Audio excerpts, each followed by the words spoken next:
नमस्कार किसान भाइयों, आप सभी का स्वागत है हमारे यूट्यूब चैनल धाकड़ एग्रो में। किसान भाइयों, आज हम बात करने वाले हैं लहसुन की खेती के बारे में। तो किसान भाइयों, जब हमारे लहसुन की फसल 50 से 55 दिन की हो जाती है, उस अवस्था में हमें कौन सी ऐसी गलतियां हैं जो नहीं करना चाहिए। और किसान भाइयों, आपने बहुत सारे खाद उर्वरक डाल दिए, फिर भी आपके लहसुन की फसल में पीलापन नहीं गया है। तो इस वीडियो के हम अंदर आपको बहुत अच्छी जानकारी शेयर करने वाले हैं। किसान भाइयों, अगर आप हमारे यूट्यूब चैनल पर नए आए हो तो प्लीज़ चैनल को ज़रूर सब्सक्राइब करें और शेयर करें हमारे किसान मित्रों के साथ।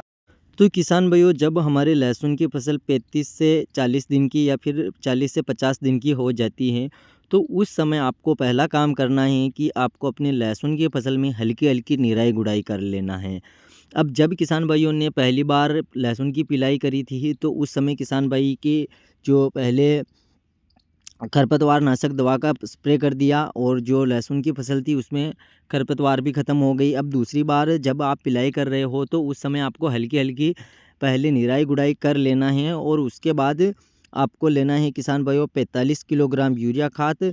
और किसान भाइयों, हमें कमेंट करके बताइए कि आपके लहसुन की फसल कितने दिन की हो गई है और आपने लहसुन की फसल में कितनी बार यूरिया खाद का प्रयोग किया है। तो जैसे कि हम आपको बताने वाले हैं कि हमने ये जो लहसुन देख रहे हैं वो 50 से 55 दिन की हो चुकी हैं और हमने इसमें लगभग 2 बार यूरिया का प्रयोग किया है और 1 बार इसमें और हम यूरिया खाद का प्रयोग करेंगे। और किसान भाइयों, इस लहसुन की फसल में अभी भी जो है हल्का हल्का पीलापन हमें देखने को मिल रहा है। तो पहले हम बात कर लेते हैं, हम यूरिया खाद कितनी मात्रा में देना है और कब देना है। तो जैसे कि किसान भाइयों, आपने पहली बार जब पिलाई की थी तो 20 किलो यूरिया खाद दिया था। उसके बाद किसान भाइयों ने 30 किलो भी दिया होगा या फिर 40 किलो दिया होगा, ऐसा नहीं है।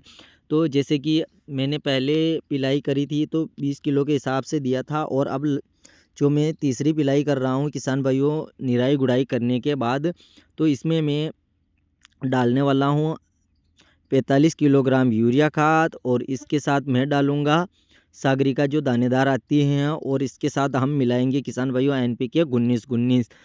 इसका प्रयोग आपको जब आप पिलाई कर रहे हो उस टाइम पहले छिड़काव कर देना है, इनको मिक्स करके फिर आपको अपने लहसुन की फसल में पिलाई कर लेना है।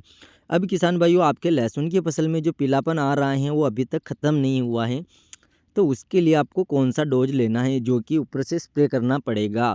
तो उसके लिए आपको लेना है अलीका जो सिंजेंटा की आती हैं और उसके साथ लेना है आपको कोनिका और एक लेना है आपको NPK 19-19। किसान भाइयों, इनका जो है आपको घोल बना के फिर 15 जो पंप आता है 15 लीटर वाला, उससे आप अपने लहसुन की फसल में स्प्रे कर देंगे तो आपके लहसुन की फसल में जो पीलापन आया हुआ है वो जल्दी ही ख़त्म हो जाएगा और आपकी लहसुन जो है अच्छी तरीके से ग्रोथ करेगी और पौधे में चमक रहेगी और पौधा भी काफ़ी बढ़िया तरीके से हरा भरा बना रहेगा। आशा है किसान भाइयों, आपको हमारी ये जानकारी पसंद आई होगी। जानकारी पसंद आई हो तो प्लीज़ आप हमारे यूट्यूब चैनल को ज़रूर सब्सक्राइब करें और शेयर करें हमारे किसान मित्रों के साथ। मिलेंगे एक ऐसी ही नई वीडियो में, जब तक के लिए जय जवान जय किसान, जय हिंद, जय भारत।